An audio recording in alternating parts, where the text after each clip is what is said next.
In topic three, we're going to look at the area of circles. Okay. So a couple of things that you must remember about a circle, of course, is just the definition. Like we know the shape of a circle, but understand the definition. We have the center point, and you can go out a radius in any direction you want, and you'll end up at a point on that circle. Okay. Now, if we do have a circle, from the center to any point on the edge of the circle is the radius. And then through the center all the way across the circle is the diameter. Okay. And we need to remember that the radius is half the diameter and the diameter is twice the radius. Okay. You need to remember those relationships because in the area formula, you have to have the radius, but sometimes the figure they give you, they'll give you the diameter. Okay. So the formula for the area of a circle is pi r squared. So you had to deal with pi in the previous section when we were dealing with perimeter, which with circles, we don't call it perimeter, we actually call it circumference. But pi is just an irrational number. It's 3.14159, blah, blah, blah, blah, blah. It goes on forever and ever and ever. It never terminates, it never repeats. Okay? So what we do instead is we'll generally use estimates for pi. Okay? So common estimates for pi are 3.14 or 22 over 7, or also a calculator button is also an estimate for pi.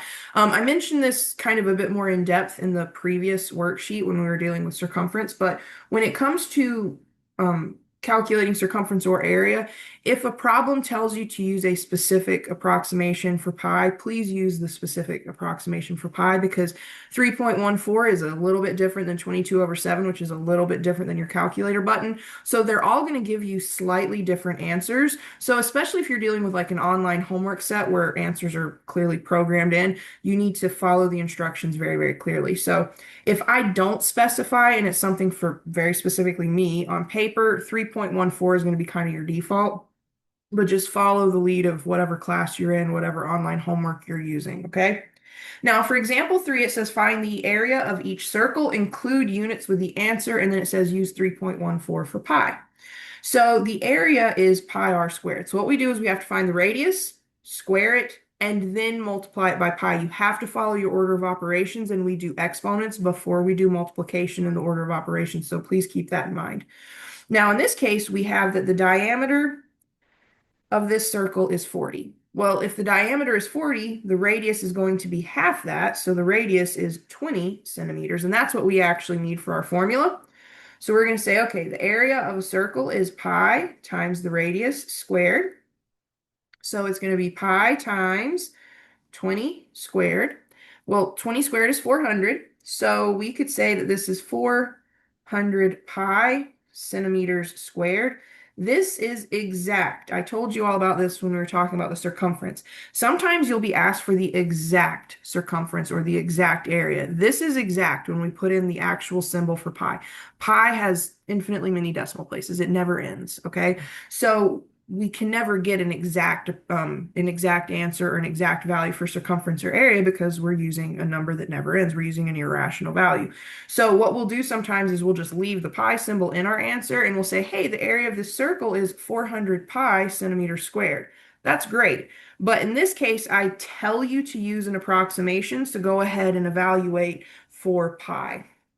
So we're going to keep going. We're going to say, okay, this is 400 times 3.14. So times 3.14. So we get 1,256. So the area is approximately 1,256 centimeters squared. Okay, so that's not exact. It's a really great value for us because we did use 3.14, which sort of worked out really, really nicely for us. Just keep in mind, in reality, the actual area is going to be pretty close to this, but not exactly this because pi goes many, many, many, many, many more decimal places. Okay, for part B, we have a circle with a radius of 21 centimeters. So we already know the area is pi times the radius squared. So we're going to get pi times 21 squared. Is this 441? 21 times 21 is 441. So the area is 441 pi centimeters squared. This would be exact. We're not interested in exact though. We want the estimated area because I told you to use 3.14. So let's go ahead and evaluate this for pi is 3.14. So we get 441 times 3.14 centimeters squared. And we get 1,003. It's kind of dark in here. I need glasses, y'all. I'm getting old. So it looks like we have 1,384.74 centimeters squared. And again, that's approximate. It's pretty close, but it is an approximation because again, pi goes on forever, okay? So there you have it. That is calculating the area of a circle. Remember, when we're doing perimeter with circles, we call it circumference, a little bit different, okay? And last up, we have one more example. We're going to do another composite figure, but this one is going to include a rectangle and circles. Okay, problem solving. I love when I don't know what to say for my direction, so I'm just like, short answer, problem solving, application. Okay, so in this case, we're just going to solve this. We're going to find the area of the figure below. We're going to include units with our answer. Actually, I think in this case, we're finding area and, yeah, area and cost. Okay, so this one says, find the cost of fertilizing a playing field at 60 cents per square yard when the rectangular part of the field is 160 yards long and the diameter of each semicircle is 40 yards, okay? And then it says use 3.14 for pi. So we have to really think about that. We know what the diameter is. We're told right here, let me do it a different color so you can see. We're told right here that the diameter is 40 yards. Well, if the diameter of this semicircle and this semicircle is 40 yards, that tells me that this 40 yards is also the width of the rectangle.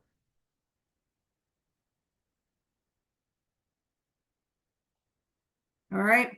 So we know the dimensions of the rectangle. So what we're going to do is we're going to take the area of the rectangle, we're going to add it to the area of the circle, and we're going to call it a day. Well, no, we're not. We're going to find the area and then we're going to figure out the cost. So we're going to call it almost a day. Okay.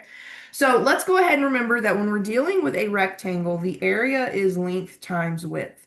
We were given the length. We were told that the length of this rectangle is 160 yards. Okay. So we're going to use 160 for the length. And then the width, remember, is going to be the exact same thing as the diameter of these semicircles. So it's going to be 40. And we can go ahead and calculate that. So 160 times 40 is 6,400. Okay. Now, when you're dealing with the area of a circle, we already know that that's going to be pi times the radius squared. But please understand that if you have two semicircles that have the same diameter, this just makes one circle with a radius, with a diameter. Let me start with diameter first and then we'll talk radius. With a diameter of 40 yards. Okay. So I wish I was in a classroom so I could look at the classroom and be like, does that make sense? Then I can see like confusion or I can see like, yes, we get it. So please understand if you have two semicircles that have the same radius, you just take those two semicircles, you glue them together and you got one big old circle with the same radius or the same diameter. Okay. So we do have that the diameter here is 40 yards. So that tells me that the radius is going to be 20 yards. Okay, so I'm going to go back over here to my formula. We know that for the area of a circle, we take pi times r squared. So pi times the radius squared. We were told to use 3.14 for pi. So that's going to be 3.14 times the radius squared. So 20 squared is 400. And then let's see, we did this one just a minute ago. Was this 12 something? Yeah, 1256. So we've got 6,400 plus 1256. So the total area here is going to be the sum of these two individual areas. So we're going to add 6,400. We get 7,656. So 7,656 yards squared. That's the area, but that doesn't finish the question. The real question was to find the cost. Okay, so we need to find, whoops. We need to find the cost of fertilizing this playing field, and we're told that the fertilizer is going to cost 60 cents per square foot.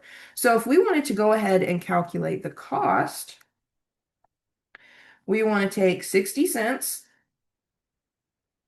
times every single one of those square yards, okay? So we're just going to get zero point 0.6 times 7,656, and that's going to be a whole lot of money to fertilize this stinking playing field.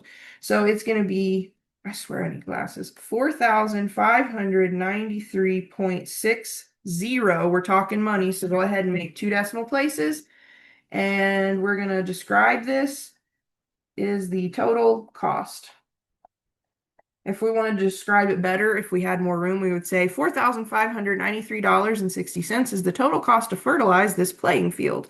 Okay, so please understand where the width of the rectangle came from. Please understand that two semicircles that have the same diameter just becomes one big circle. So we took the area of the rectangle, we took the area of the two circles, we added the areas, and then we used that to calculate the total cost. Each square yard was 60 cents. So we took our final area, multiplied it by 0.6, and we got the total cost to fertilize this playing field. Okay, so that is area of polygons and circles. Hopefully none of this was too bad. Lots of formulas. Again, for me personally, my students, I do not expect you to memorize these formulas. I do expect you to understand the different parts of each of these figures and how to use the formulas, but memorizing them is not of a priority to me, okay? But please know how to use them.